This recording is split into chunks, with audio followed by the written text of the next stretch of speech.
Então, nós vamos ver aqui na palavra do Senhor, né, que a palavra vai falar que houve um homem, né, em Ramatai-Zofim, né, da região montanhosa de Efraim, e o nome deste homem se chamava Eucana. Eucana, ele tinha duas mulheres, né, uma se chamava Ana e a outra se chamava Penina. E a palavra do Senhor vai nos dizer que todo ano, Eucana subia ao templo para oferecer, para sacrificar ao Senhor dos Exércitos.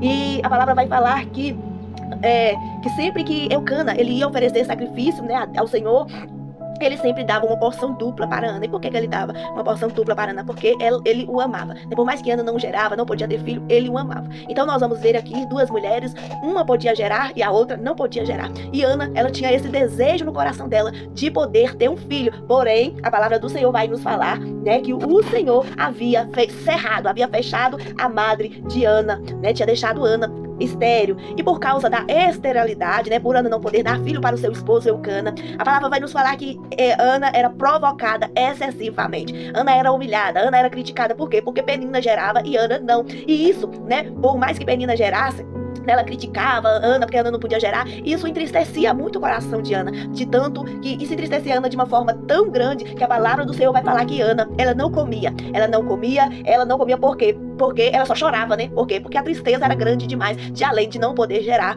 também ser criticada. Só que a palavra do Senhor vai nos falar que certo dia, eles tendo bebido em Siló, né?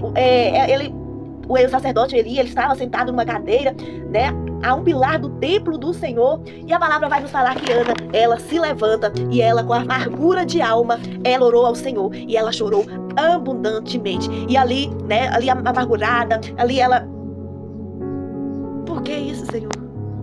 E ela ali, né, ela estava falando, né, para o Senhor, fez um voto ali ao Senhor, que se o Senhor se atentasse, né, se o Senhor se assentasse para a aflição dela e lembrasse dela, ela, aleluia, e lhe deres um filho. Ela foi assim bem específica naquilo que ela precisava, naquilo que ela queria, e ela falou: se o Senhor me dá um filho varão, eu darei ele por todos os dias da sua vida, e sobre a tua cabeça não passará navalha. Nós vamos aprender aqui com Ana, né, o poder que tem a oração. A oração, ela tem poder, como diz o meu pastor, a oração, ela é a chave da vitória, né? Vamos ver que Ana estava passando por um momento difícil, um momento de adversidade, um momento de humilhação, um momento de perseguição, mas quando Ana, ela se posiciona para orar, né, que ela ora e ela ali se chorou, ela se derramou, ela se quebrantou diante da presença do Senhor, e Deus ali concedeu vitória. E nós vamos ver que Ana, ela gera e nasce Samuel, a qual Samuel foi consagrado a Deus, e ela leva ao templo para servir a Deus. Então nós aprendemos muito com essa mulher. Nós aprendemos que em momento de adversidade, que a gente não venha se desesperar, porque Deus, ele está no controle.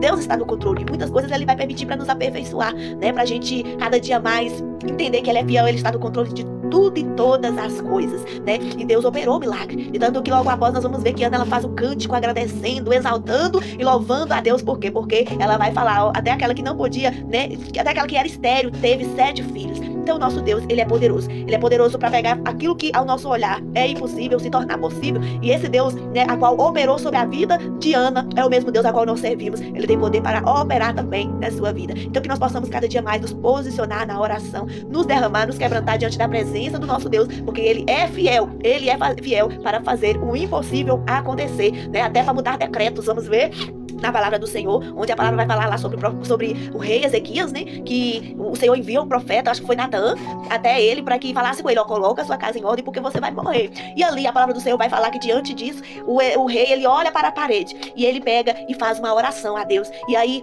quando o profeta Natã estava saindo lá no portão, ele pega e fala para ele: ó, Natã, pode ir lá voltar e falar com Ezequias que ele vai viver, ele não vai morrer. Então a oração, ela tem poder. Não desista de orar, persevere orando, persevere buscando, porque a oração é a chave da vitória. E o nosso Deus, ele é poderoso para fazer infinitamente mais do que nós pensamos e imaginamos. Então que Deus abençoe grandemente a sua vida, a sua casa, a sua família, em nome de Jesus.